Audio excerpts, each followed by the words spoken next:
사랑과 은혜가 충만하신 하느님 아버지, 은혜를 감사합니다. 여호와의 친밀하심이 그를 경외하는 자들에게 있으며 그의 언약을 그들에게 보이시리라고 말씀하신 그 하나님의 말씀을 의지하며 오늘 이 시간 이 자리에 나왔습니다. 사랑의 주님, 오늘 이 시간 정말 우리가 수요일까지 한 주 동안 살았던 우리의 죄를 주님 앞에 아버지 하나님 고백하며 아버지 회개하며 나아가오니 오늘 예배 가운데에 아버지 우리의 지친 마음과 우리의 때 묻은 그 신앙을 주님께서 다시 한번 샘물과 같은 보혈로 씻겨주시고 하나님, 우리가 더욱더 하나님 앞에 구별된 삶을 살아갈 수 있는 그런 복된 예배가 될 수 있도록 오늘 주님께서 은혜를 내려주시옵소서. 감사드리며 모든 말씀 살아계신 예수님의 이름으로 기도드립니다. 아멘. 찬송가 292장 찬양하도록 하겠습니다.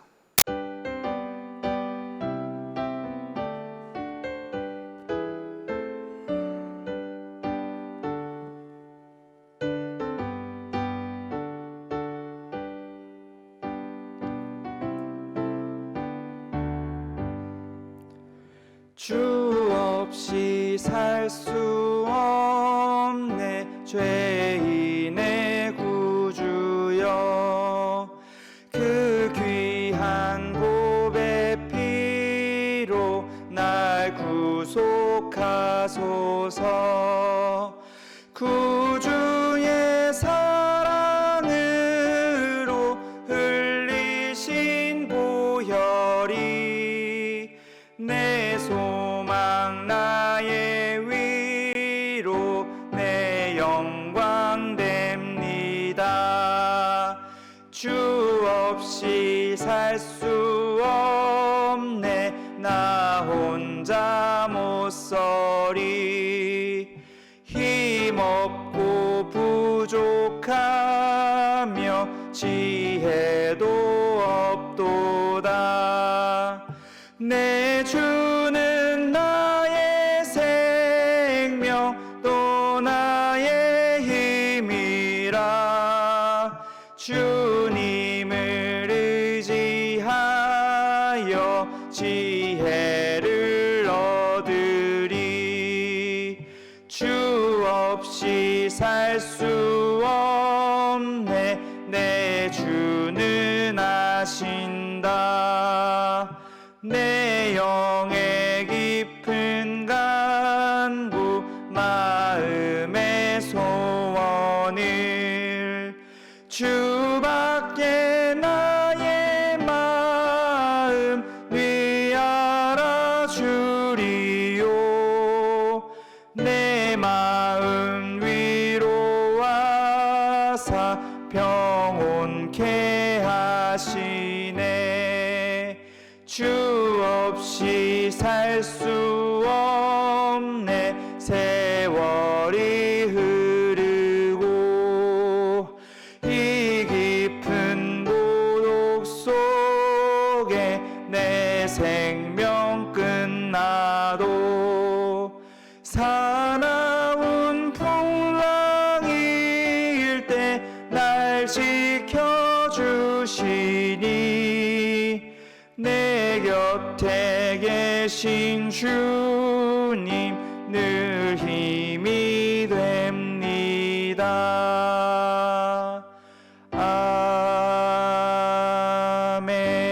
아멘. 네, 오늘 우리에게 주신 하나님의 말씀은 창세기 16장 1절에서부터 16절까지의 말씀입니다.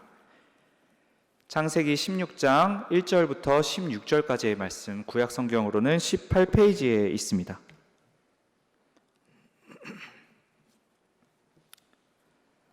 네. 제가 대표해서 봉독해 드리겠습니다. 아브라함의 아내 사레는 출산하지 못하였고 그에게 한 여종이 있으니 애굽 사람이요 이름은 하갈이라. 사레가 아브라함에게 이르되 여호와께서 내 출산을 허락하지 아니하셨으니 원하건대 내 여종에게 들어가라. 내가 혹 그로 말미암아 자녀를 얻을까 하노라 하매 아브라함이 사레의 말을 들으니라. 아브라함의 아내 사레가 그 여종 애굽 사람 하갈을 데려다가 그 남편 아브라함에게 첩으로 준 때는 아브라함이 가나안 땅에 거주한 지 10년 후였더라. 아브라함이 하갈과 동침하였더니 하갈이 임신하매 그가 자기의 임신함을 알고 그의 여주인을 멸시한지라. 사레가 아브라함에게 이르되 내가 받는 모욕은 당신이 받아야 옳도다. 내가 나의 여종을 당신의 품에 두었거늘 그가 자기의 임신함을 알고 나를 멸시하니 당신과 나 사이에 여호와께서 판단하시기를 원하노라. 아브라함이 사레에게 이르되 당신의 여종은 당신의 수중에 있으니 당신의 눈에 좋을 대로 그에게 행하라 하매 사레가 하갈을 학대하였더니 하갈이 사레 앞에서 도망하였더라. 여호와의 사자가 광야의 샘물 곁 술길 샘 곁에서 그를 만나 이르되 사레의 여종 하갈아 너가 어디서 왔으며 어디로 가느냐. 그가 이르되 나는 내 여주인 사레를 피하여 도망하나이다.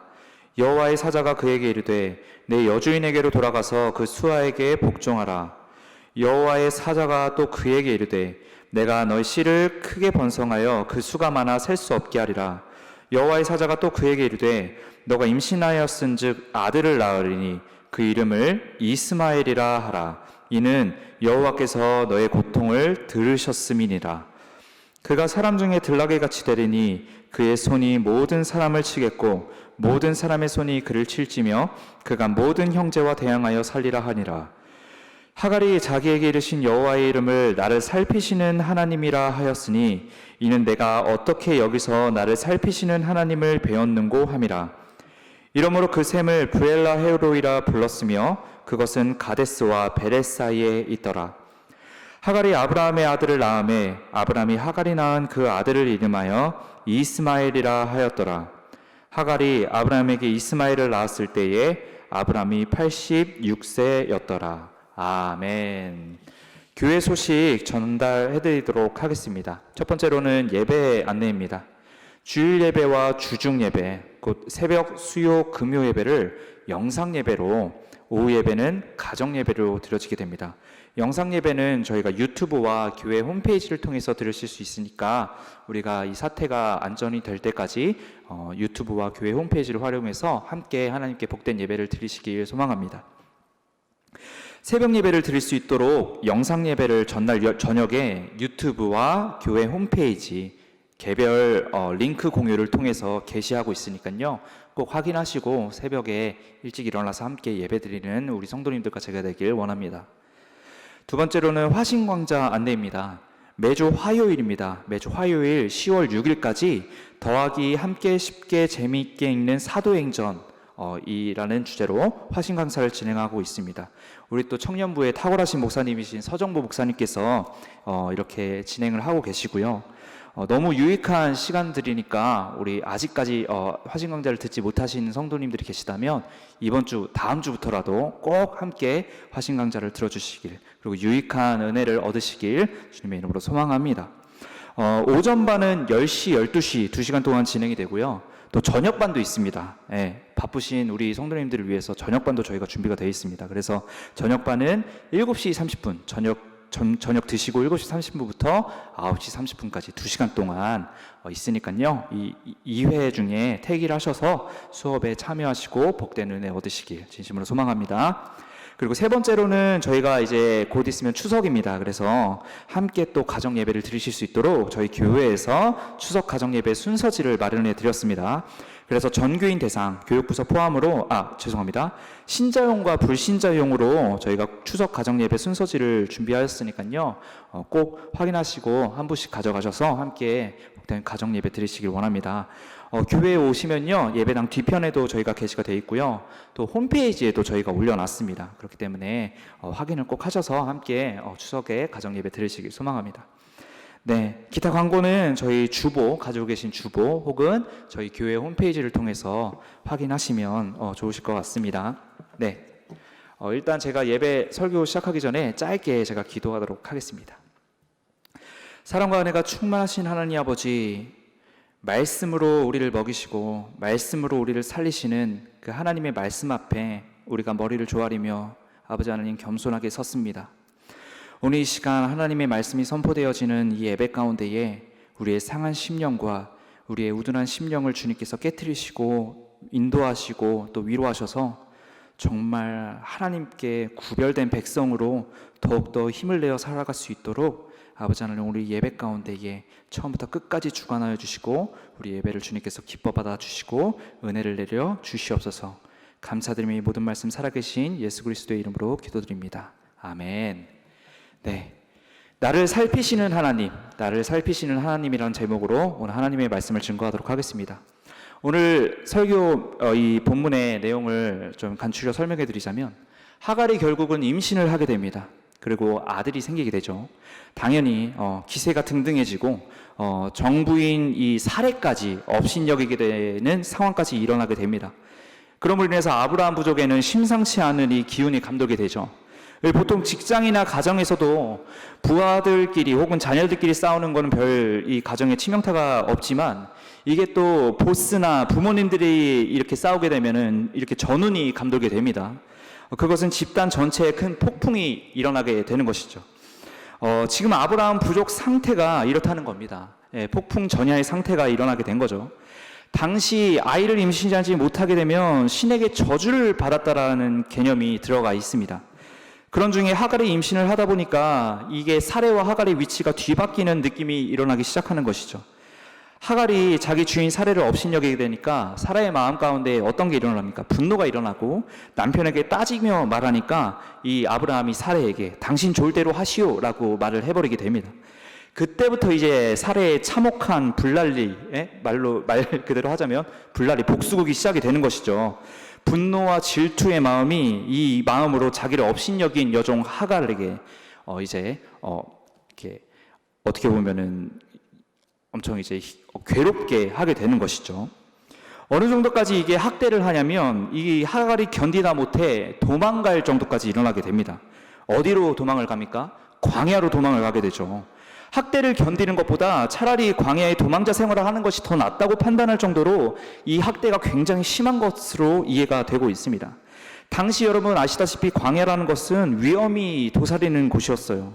목숨을 잃을 정도까지 그 위험을 감수하고 도망을 하게 된 것이죠. 도망하게 됐을 때 여호와의 사자가 하갈에게 먼저 찾아오게 됩니다. 인간이 찾아간 게 아니라 하나님이 먼저 그 목숨에 위태로운 하갈에게 찾아온 것이죠. 찾아와서 먼저 하신 말씀이 뭡니까? 돌아가라 라고 말씀을 하신 것이죠. 그리고 태어날 아들의 복을 허락하십니다. 그리고 이름도 지어줍니다.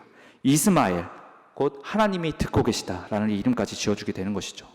이 당시 하갈의 상태가 어떻습니까? 임신한 몸으로 홀로 도망자 생활을 합니다. 한번 상상을 해보십시오. 밥이 있습니까? 아니면 처소가 있습니까? 아니요, 그냥 호련히 광야 한가운데서 언제 죽을지 모르는 도망자 생활을 하고 있는 것이죠. 정말 힘든 생활을 하고 있다는 것입니다. 자기의 목숨은 물론이고 자기 뱃속에 있는 이 태아의 목숨까지도 위태로운 상황에, 목숨조차 잃을 상황에 놓여지게 된 것입니다. 그 태아는 분명히 자신의 전부라 해도 과언이 아니었을 거예요. 왜냐하면 족장의 왕자로서 입지가 벌써 다져졌다고 생각을 하거든요. 물론 태어나도 사레의 아들로 되겠지만 자신의 몸 안의 태아가 얼마나 소중한지 모른다는 것이죠. 잡을 것이 하나도 없는 그 상황에서 하나님이 먼저 찾아오셔서 하갈의 태아에 크게 번성할 복을 약속하시는 겁니다. 여러분, 그 감격은 이루 말할 수가 없었을 것입니다. 일단 첫 번째로 하갈은 살았구나, 이 힘든 상황에서 내가 살겠구나라는 어떤 위안과 위로를 얻게 되었겠죠. 생명부터 보존이 되었던 것이죠. 감격한 하갈은 그 장소의 이름을 부엘라 헤로이, 이것을 직역하면 나를 살피시는 하나님의 우물이라고 이름을 짓습니다. 그리고 돌아가라 라고 명령하신 하나님의 말씀에 순종해서 다시 사레의 밑으로 종으로서 돌아가게 되는 것이죠. 여러분, 이 본문 내용을 이해하기 전에 우리는 먼저 아브라함의 상황을 먼저 살펴볼 필요가 있습니다. 아브라함은요, 먼저 아브라함에게 찾아오셔서, 하나님께서 먼저 아브라함에게 찾아오셔서 그를 선택하시고 언약을 맺어 주셨죠.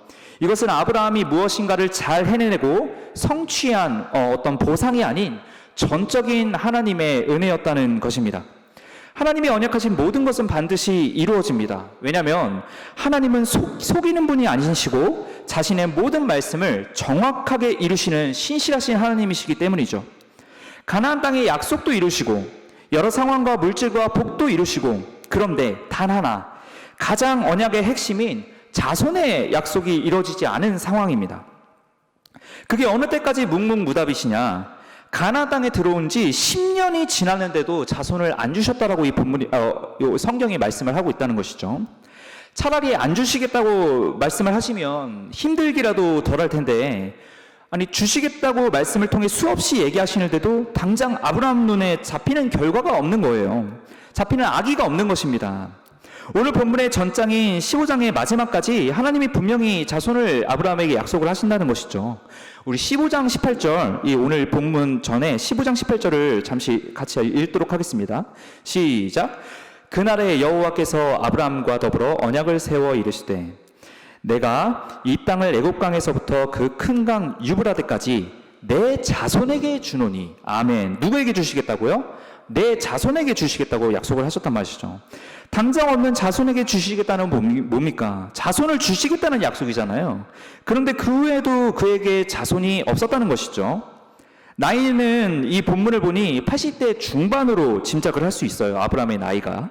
아브라함도 사례도 주실 복을 믿었지만 임신이 안 되는 걸 어떡합니까? 80세 이상 동안 임신이 안 됐다는 것은 사실 끝났다고 해도 과언이 아니죠. 그 상황에 아브라함이 놓여져 있었다는 것입니다. 여러분, 저는 지금 아브라함 부부의 그릇된 이 선택을 정당화시키는 것이 아닙니다. 어떻게 보면 이게 우리 앞에 놓여질 현실일 수가 있습니다. 보호하시고 지키시고 인도하신다고 약속하신 것은 아는데 당장 제 눈앞에 보이는 게 없는 거예요. 상황은 더욱 악화되고 있는 것입니다. 기도하면 응답하신다고 분명히 약속하셨는데 현실은 하나님이 어딨냐고 물어보는 사람 앞에서 증명할 게 없습니다. 그러니 아브라함처럼 말씀이 아닌 다른 방식으로 맞춰 살려고 우리가 부단히 애를 쓰게 되는 것이죠. 이 모든 게 다 무엇입니까, 여러분? 불안감이죠, 불안감. 불안감은 확신이 없어서 나오는 것입니다. 그 확신이 뭡니까? 바로 믿음이죠, 믿음.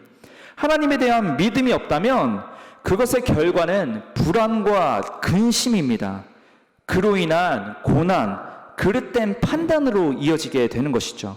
그렇기 때문에 우리는 먼저 이 믿음을 굳게 지키고 필사적으로 지켜내야 하는 것입니다. 오늘 본문에 나온 아브라함과 사라의 상태가 바로 이랬습니다. 그로 인해 결국 하나님이 자손을 주시겠다는 약속을 끝까지 믿지 못하여 일어난 사건이 되는 것이죠. 이 비극적인 사건은 한 사람의 발언으로부터 시작되니 그 이름은 바로 사례였습니다.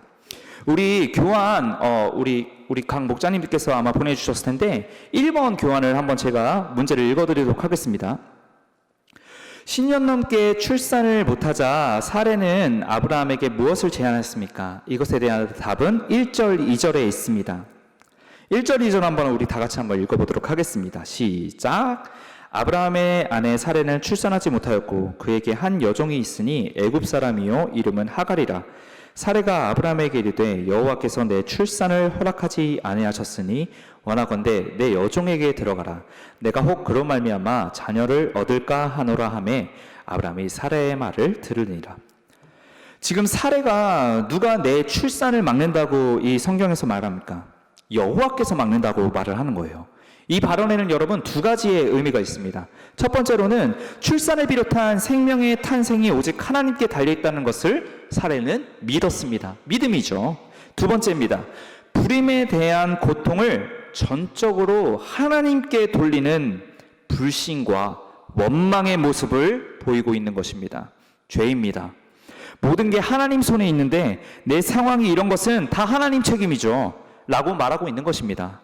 하나님께서 내가 출산을 못하게 막고 있다라는 이 불신의 책임을 하나님께 돌리는 모습은 사실은 창세기 3장의 이 원죄가 시작된 선악과 사건에서 아담이 자신이 선악과를 먹은 것을 하나님께 돌리는 것과 똑같은 모습을 우리가 확인할 수 있습니다.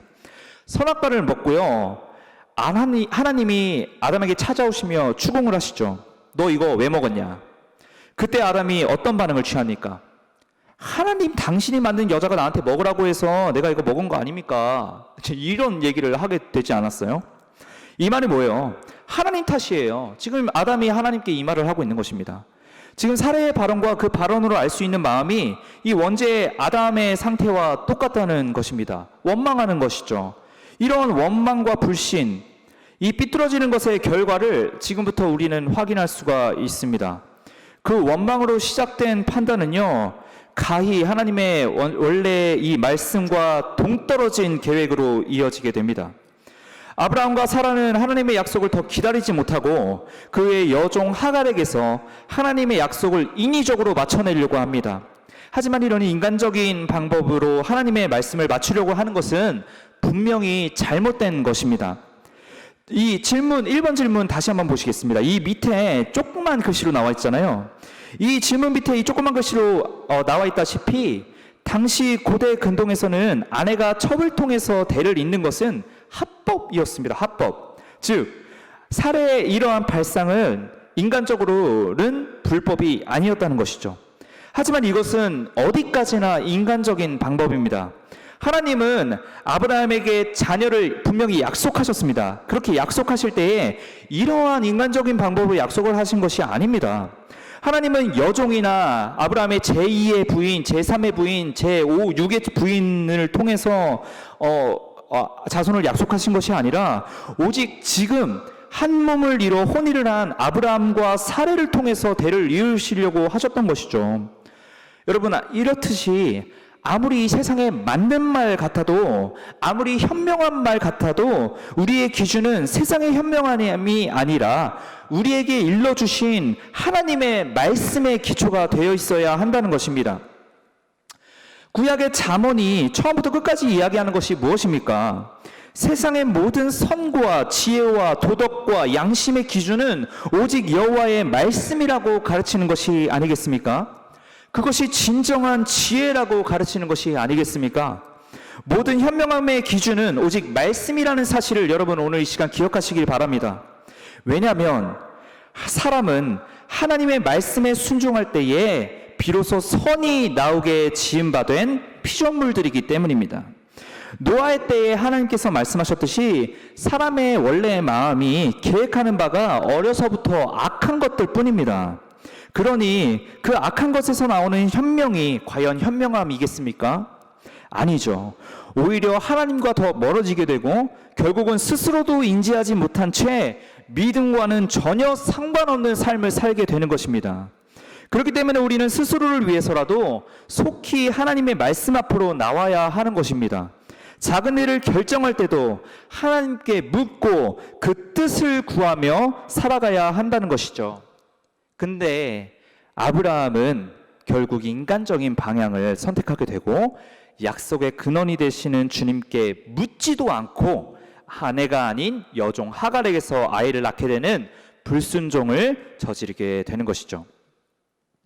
갈라디아서 4장에서는요, 이러한 하갈의 씨와 사레의 씨에 대해서 분명하게 구분을 합니다. 이스마엘은 육체에 따라 곧 인간의 자연적인 과정에 따라서 나왔다고 하지만 이삭, 사레의 씨 이삭은 하나님의 신실하신 언약을 통해 곧 자손의 약속을 통해 나왔다고 분명히 선포하게 되는 것이죠. 교환 2번 질문입니다. 하나님이 약속하신 씨는 누구를 통해서 나옵니까? 갈라디아서 4장 22절 23절을 통해 답을 함께 찾아봅시다. 우리 이 창세기 잠깐 이렇게 스킵하고 갈라디아서로 한번 가봅시다. 갈라디아서 4장 22절 23절입니다. 우리는 여기서 이스마엘과 이삭에 대해서, 즉 사갈의 아들과 사레의 아들에 대해서 분명하게 신학적으로 구분할 필요가 있습니다. 4장 22절 23절 제가 가진 신약으로는 307페이지에 있습니다. 우리 같이 크게 한번 읽어보겠습니다. 시작. 기록된 바 아브라함에게 두 아들이 있으니 하나는 여종에게서 하나는 자유 있는 여자에게서 났다 하였으며 여종에게서는 육체를 따라 났고 자유 있는 여자에게서는 약속으로 말미암았느니라. 아멘. 아브라함에게 두 아들이 있어요. 하나는 어디를 따라 났다고 합니까? 육체. 또 뒤에 자유 있는 여자에게는 뭘로 말미암았다고 합니까? 약속, 곧 하나님의 언약, 자손의 언약을 통해서 났다라고 분명하게 바울이 구분을 하고 있는 것입니다. 이스마엘은 믿음에 대한 확신으로 나온 자녀가 아니라는 것을 바울은 이야기를 합니다. 하나님의 자녀의 약속으로 나온 아이는 오직 사라에게서 나온 자녀 이삭입니다. 갈라디아서가 다룬 본문의 내용을 깊이 다루진 않겠지만 이렇게 하갈에서 나온 자식은 하나님이 자손의 언약을 주신 것을 믿지 못한 불순종의 결과로 인한 아들이었습니다. 이것은 육신적인 판단으로만 결정했던 아브라함과 사라의 나약한 모습의 결과였습니다. 모든 행위는 여러분 열매를 맺게 돼 있죠. 아담의 불순종으로 인해 이 불순종으로 인해서 땅에 가시와 엉겅퀴가 난 것 같이 오늘 하나님에 대한 불순종은 축복이 아닌 기형적인 상황으로 이어지게 되는데 이 불순종으로 인해 죄가 더욱 드러나게 된 것이죠. 교환 3번 질문 제가 한번 크게 읽어드리도록 하겠습니다. 아브라함과 사라의 불순종으로 인해 주인과 종, 아내와 남편 간의 관계에 어떤 무질서가 생겼습니까? 여러분 밑에 보시면 표가 있습니다. 표의 맨 오른편을 한번 보시겠습니까? 이 네 가지의 단어가 나오는데 제가 한번 읽어드릴게요. 교만, 보복, 원망, 책임의 피. 지금 아브라함의 족장 가운데 일어나고 있는 일입니다. 여러분 이 단어들의 의미를 한번 생각해 봤을 때 이것이 모두 선에 속합니까? 아니면 악에 속합니까? 악에 속하죠. 그죠? 아브라함의 하나님의 성품에 합한 것입니까? 반대된 것입니까? 그죠? 반대된 것이죠. 4절에서 보면요, 하갈이 임신함에 여주인 사례를 멸시하게 됩니다. 하나님이 주신 복은 다 자신의 아들의 것이라고 생각을 했는지 아브라함이 하갈이 임신을 하자 더욱 하갈을 신경 썼는지는 모르겠지만 하갈이 이렇게 교만하게 되어서 자신의 주인 사례를 업신여기게 되는 것이죠. 멸시하게 되는 것입니다. 6절을 한번 보실까요? 6절을 한번 보겠습니다. 우리 다 같이 한번 크게 한번 창세기 16장 6절입니다. 한번 크게 한번 읽어보도록 하겠습니다. 시작. 아브라함이 사라에게 이르되 당신의 여종은 당신의 수중에 있으니 당신의 눈에 좋을 대로 그에게 행하라 하매 사라가 하갈을 학대하였더니 하갈이 사라 앞에서 도망하였더라. 네, 그런 하갈이 사례를 업신여기고 교만하게 되어서 이 결과가 일어나게 된 것입니다. 하반절에 보니까 이 사례가 당하지만 않습니다. 이제 아브라함의 이것에 대해서 고자질을 하고 사례가 이제 하갈을 학대하기 시작합니다. 처음에 말씀드렸다시피 이 학대가 그냥 보통의 학대가 아니라 차라리 광야로 도망갈래 라고 할 정도로 버티기가 힘든 학대였다는 것이죠. 여러분 이게 정당방위처럼 혹시 느껴지는 분이 계신가요?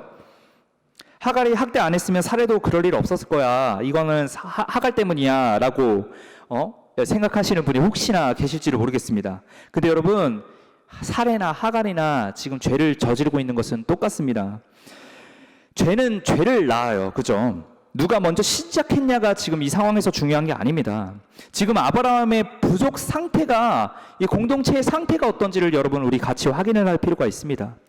복을 기다리는 공동체에서 무질서와 죄가 가득한 공동체가 되었습니다. 하나님과 합한 공동체가 아니라 하나님과의 성품과는 반대되는 공동체가 일어나게 된 것이죠. 여러분 이게 뭐로 시작이 됐습니까? 말씀을 떠난 공동체의 특징입니다. 여러분 아무리 현명해 보이고 아무리 지성적이고 아무리 이 시대의 흐름과 만든다고 판단하고 행동을 해도 말씀을 떠난 공동체에는 참된 평강이란 없는 것입니다. 우리는 그렇기 때문에 끊임없이 하나님의 말씀에서 틀어지지 않았나 점검하시고 나의 생각이라고 하는 것이 혹시나 말씀 앞에 눈 가리고 잘못된 판단을 하고 있지 않나 말씀을 근거로 깊이 우리는 생각을 해야 될 것입니다. 그리고 혹여나 말씀을 가리고 행동하는 것이 있다면 말씀에 반대되는 행동을 하는 것이 있다면 즉시 마음을 겸비하여서 하나님께 돌이켜야 되는 것입니다. 모든 문제 해결은 바로 우리 하나님께 있기 때문인 것이죠. 우리가 살펴본 6절에서 학대를 받은 하갈은 결국 그 고통에서 견디다 못해 공동체의 진영을 벗어나 도망치게 됩니다.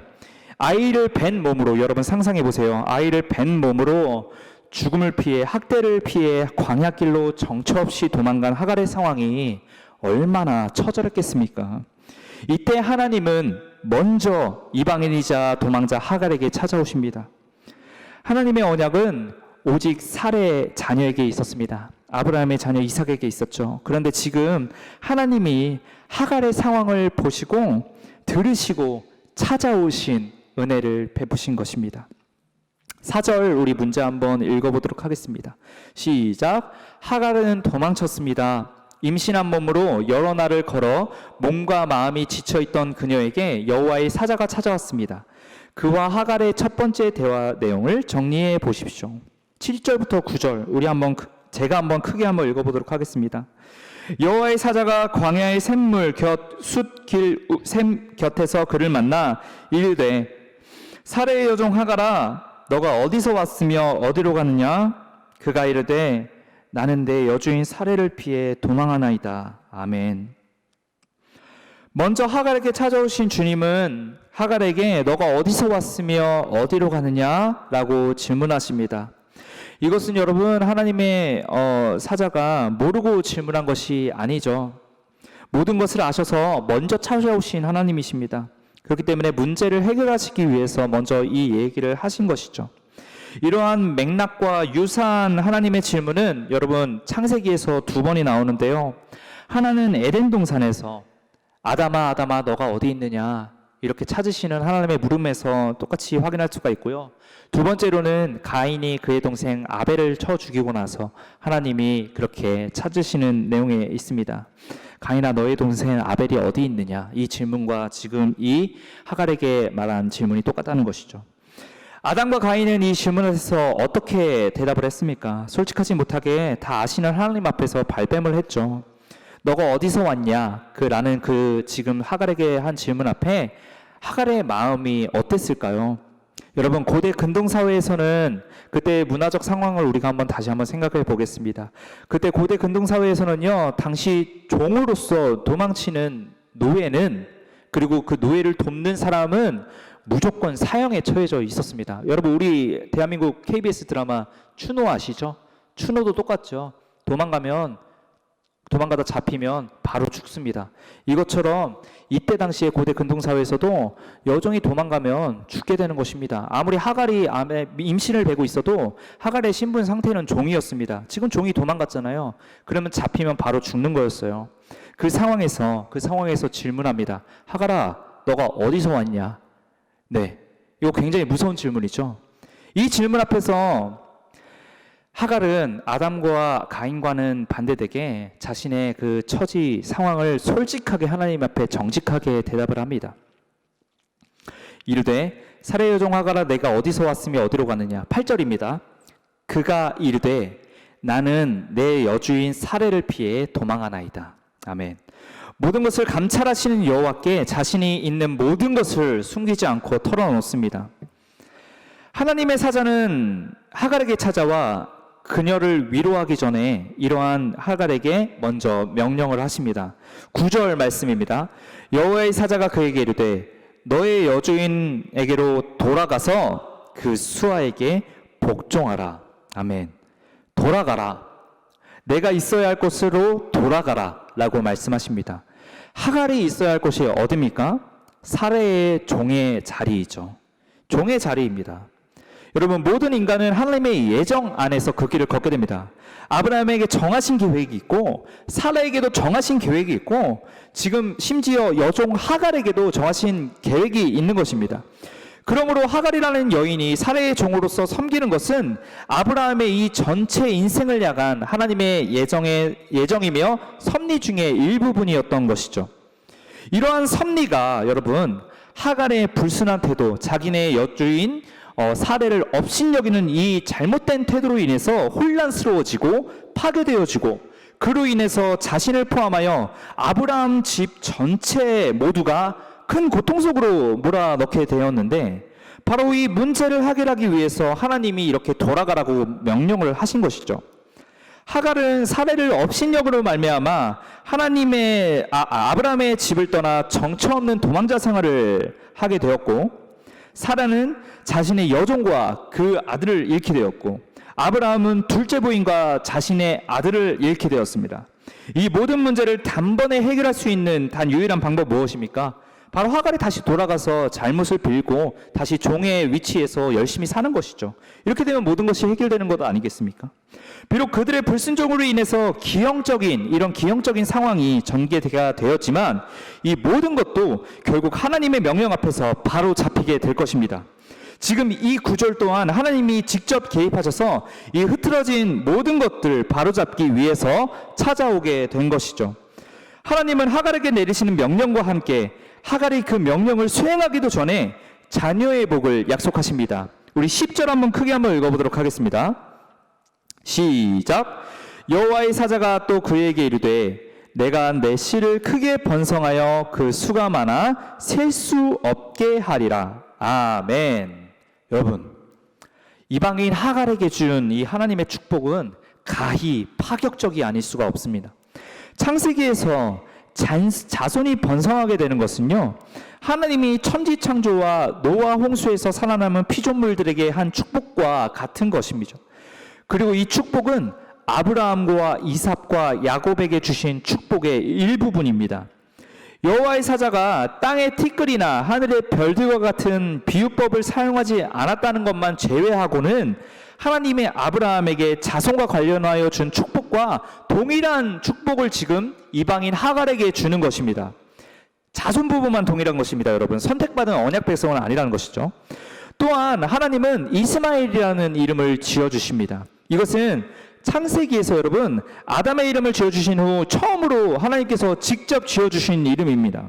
그 이름의 뜻이 무엇입니까? 하나님께서 듣고 있다. 이스마엘, 이 뜻을 하나님께서 주신 것이죠.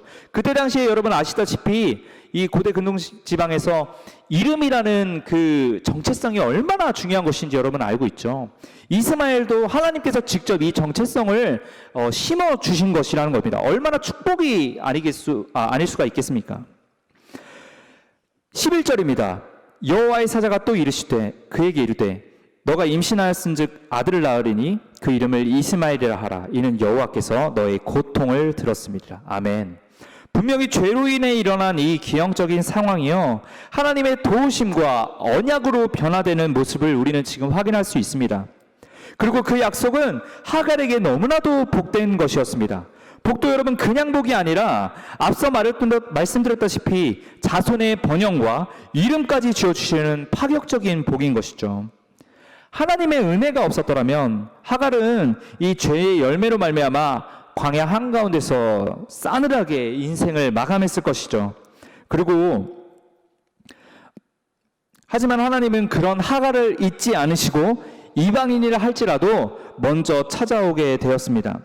지금 자신에게 처한 상황은 언제 죽을지 모르는, 심지어 자신의 뱃속에 있는 그 아이까지도 생사조차 확인할 수 없는 처절한 상황이었지만 하나님은 그의 인생 가운데 찾아오셔서 그를 보호하시고 모든 것을 다시 원래대로 돌이키게 해주시는 것이죠.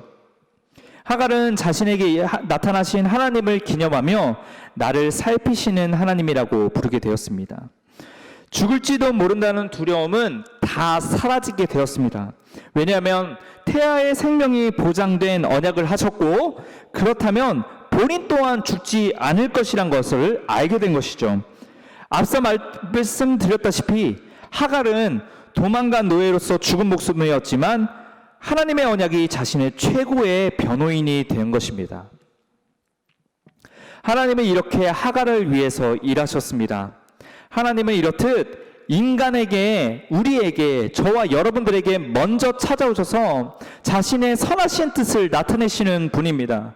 무엇으로 말씀하십니까? 바로 이 성경 66권의 말씀으로, 하나님의 계시로 우리에게 지금도 동일하게 말씀하고 계십니다.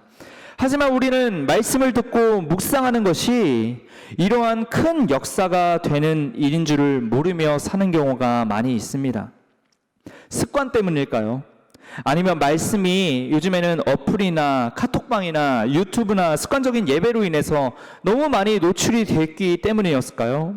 잘 모르겠습니다. 하지만 여러분, 우리는 분명하게 기억해야 합니다. 하나님의 말씀이 우리에게 들려지고 보이는 것은요, 오늘 주님이 하갈에게 찾아오신 것과 같은 하나님의 분명하신 역사이며, 우리가 그토록 기도하고 해결을 바라는 기도 제목들의 성취 역사임을 우리는 기억해야 할 것입니다. 그렇게 여러분, 정령 인생의 고단함을 해결받고 싶으시다면 속히 하나님의 말씀에 귀 기울이시고 필사적으로 예배의 자리를 사모하셔야 합니다. 모든 세계는 하나님의 손에 있습니다. 창조주도 하나님이시요, 지금도 하나님은 변함없이 자신의 백성들 삶에 개입하시며 그의 인생을 이끌어 가십니다. 문제는 여러분, 그 계획과 섭리를 세상적인 기준과 생각으로 판단하려는 우리의 생각에 있습니다.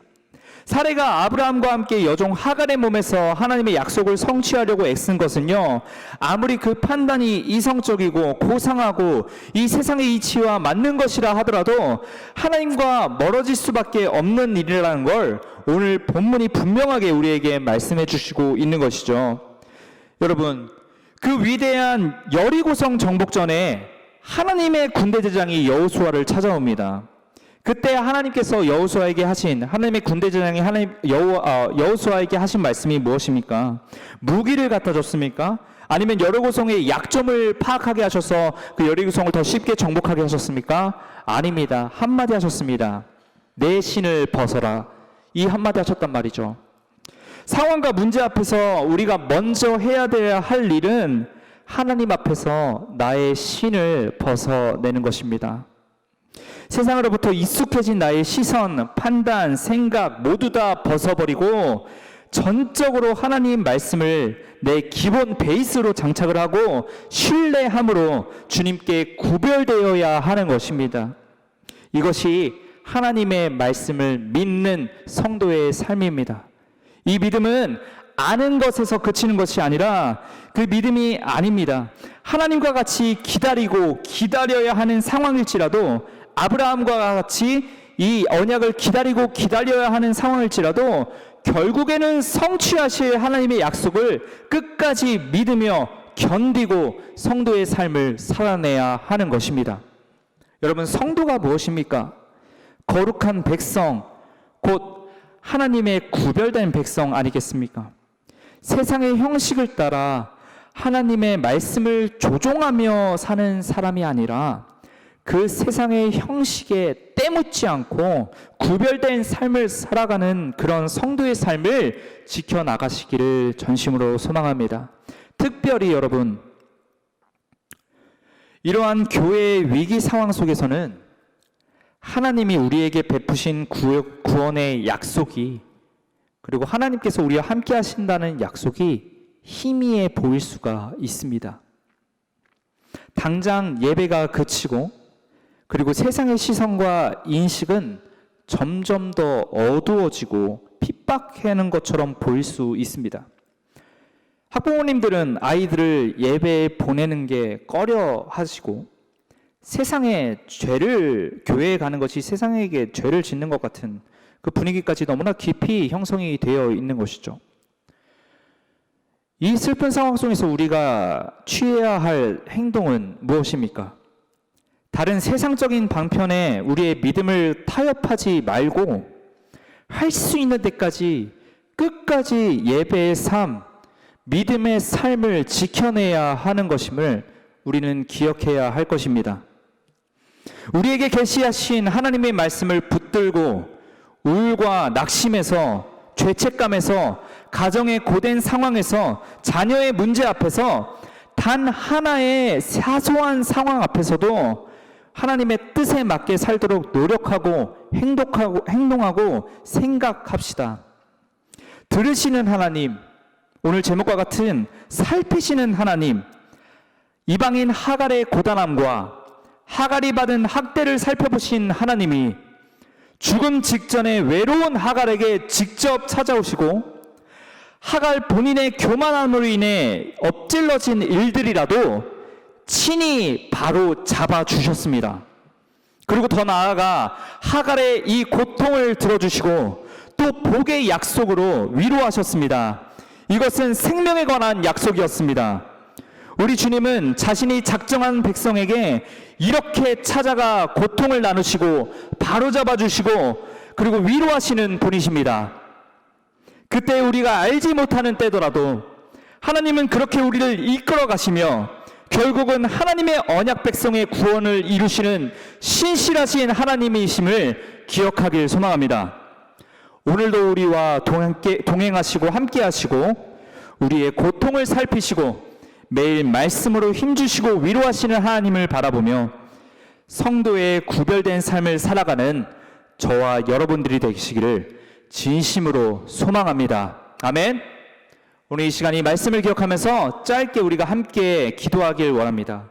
하나님 아버지, 나를 살피시는 하나님 아버지, 내가 정말 마음이 외롭고 또 하나님 정말 하나님의 약속을 우리가 희미하게 보여서 정말 하나님의 말씀을 우리가 믿지 못하는 상황 가운데서라도 끝까지 신실하신 하나님은 우리와 함께 하십니다 라는 이 고백, 이 믿음 아버지 변치 않게 해주시고 끝까지 하나님 그 구별된 성도의 삶을 살아갈 수 있도록 주님께서 함께 하여 달라고 주님 오늘 이 시간 다 같이 함께 짧게 기도하며 나아가도록 하겠습니다. 기도하시겠습니다. 사랑과 은혜가 충만하신 하나님 아버지, 은혜를 감사합니다.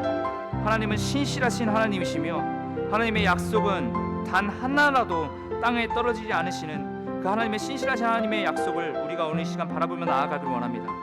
아버지 하나님, 그 약속 앞에 우리의 나약함을 인해서 아버지 그 약속을 기억하지 못하고 세상에 타협하며 아버지 하나님 구별된 삶을 살아가지 못했던 우리의 죄를 주님께서 용서하여 주시고 이 정말 하나님의 백성이 핍박받고 욕을 먹고 있는 이 세대 가운데서도 하나님 아버지 우리가 거룩함으로 또 하나님 담대함으로 이방인 하갈에게도 찾아가셨던 하나님께서 우리 삶 가운데 개입하시고 인도하셔서 정말 하나님이 하나님 되심을 우리 삶 가운데 나타내 주시옵소서. 우리의 믿음 아버지 하나님 끝까지 지키며 주님 앞에 나아가기를 소망하오니 우리의 믿음을 주님 끝까지 지켜주시고 더욱더 하나님 정말 주님의 그 장성한 분량까지 우리의 믿음이 이룰 수 있도록 성장할 수 있도록 주 아버지 하나님 오늘 우리 가운데 함께하여 주시옵소서. 사랑해 주님, 은혜를 감사합니다. 거룩하신 하나님 말씀 앞에 아버지 하나님 우리의 나약한 심령이 깨어지고 또 하나님 더욱더 거룩한 백성으로 우리가 마음을 다잡아 하나님 앞에 나아갈 수 있게 하심에 감사합니다. 오늘 말씀을 통하여서 우리가 남은 한 주도 아버지 거룩한 믿음의 싸움을 살아갈 수 있도록 주님께서 함께하여 주시옵시고 날마다 매일마다 우리에게 승리를 주신 하나님을 우리가 신뢰할 때에 악망할 때에 더욱더 독수리 날개쳐 올라가는 새 힘을 우리의 매 순간마다 각자의 자리에서 우리에게 부어주셔서 정말 하나님이 하나님 되심을 우리의 인생 가운데에 날마다 나타내 주시옵소서. 그렇게 하실 주님께 감사드리며 이 모든 말씀 살아계신 예수님의 이름으로 기도드립니다. 아멘. 우리 주신 말씀 기억하면서 찬송가 341장 같이 한번 찬양하도록 하겠습니다.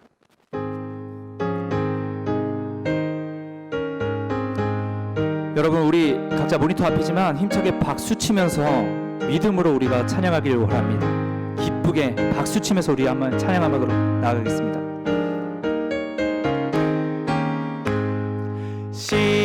십자가를 내가 지고 주를 따라갑니다. 이제부터 예수로만 나의 보배 삼겠네. 세상에서 부귀 영화 모두 잃어버리고 우리 평안 내가 받고 영생 복을 받겠네. 아멘. 주도 곤욕 당했으니 나도 곤욕 당하리. 세상 사람 간사하나 예수 진실합니다. 예수 나를 사랑하사 빛난 얼굴 보이면 원수들이 미워해도 염려할 것 없겠네. 아멘. 내가 핍박 당할 때에 주의 품에 안기고 세상 고초 당할수록 많은 위로 받겠네. 주가 주신 기쁨 외에 기뻐할 것 무엇냐. 주가 나를 사랑하니 기뻐할 것뿐